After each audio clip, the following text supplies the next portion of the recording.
আসসালামু আলাইকুম। আপনারা সবাই ভালো আছেন তো? আলহামদুলিল্লাহ, আল্লাহর রহমতে আমরাও সবাই ভালোই আছি। তো আমি আজকে মুরগির মাংসটা রান্না করব। অল্প একটু মুরগির মাংস ছিল, ওইটাই আমি রান্না করব। তো আমি আগে মরিচ আর পেঁয়াজ দিয়ে দিলাম।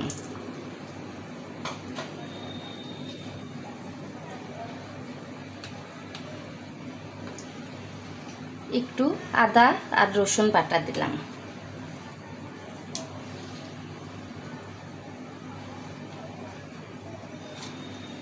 একটু জিরে বাটা দিলাম।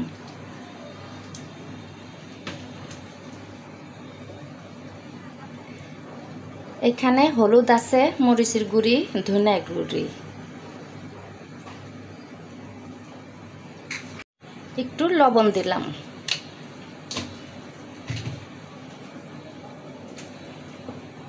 তেল দেব।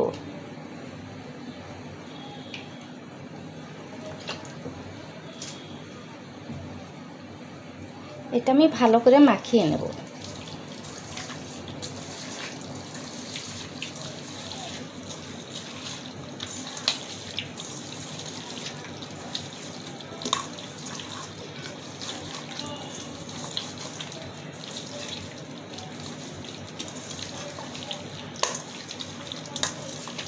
সুন্দর করে মাখিয়ে তারপর আমি চুলাটা আগুন দিয়ে দেব।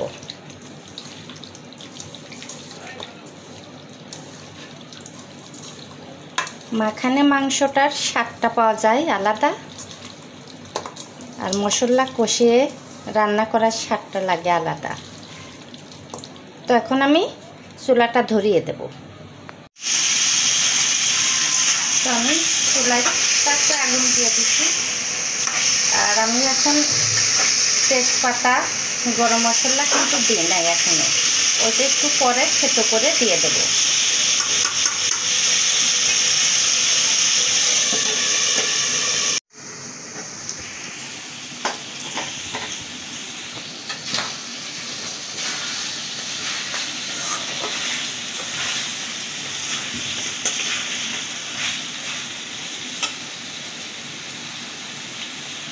এখন গোটা মশলাটা দিয়ে দিলাম, গরম মশলা, তেজপাতা।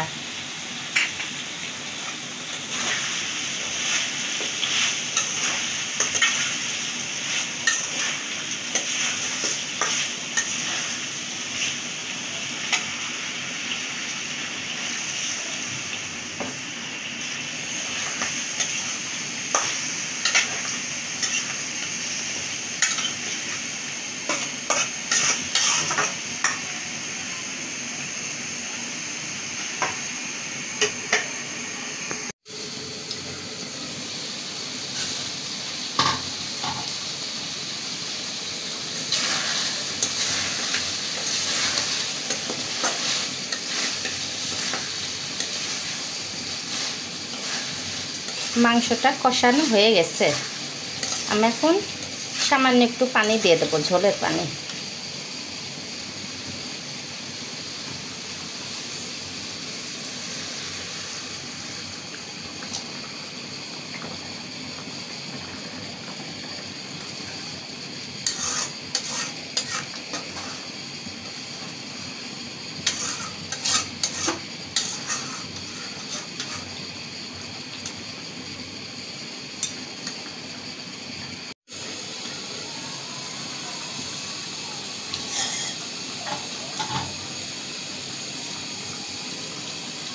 আমি এখন একটু ভাজা জিরের গুঁড়ি দিয়ে দিচ্ছি।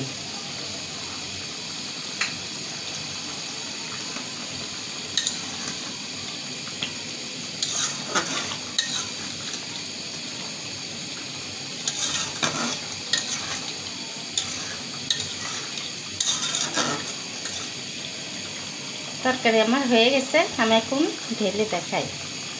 তো হয়ে গেল আমার মুরগির মাংসর রেসিপি। তো মুরগির মাংসটা রান্না করা কেমন ছিল অবশ্যই কিন্তু কমেন্ট করে জানাবেন, আর রেসিপিটা যদি একটু ভালো লেগে থাকে লাইক শেয়ার করে দেবেন। আজ এই পর্যন্তই। আপনারা ভালো থাকবেন, সুস্থ থাকবেন, সবাইকে ভালো রাখবেন। আল্লাহ হাফেজ।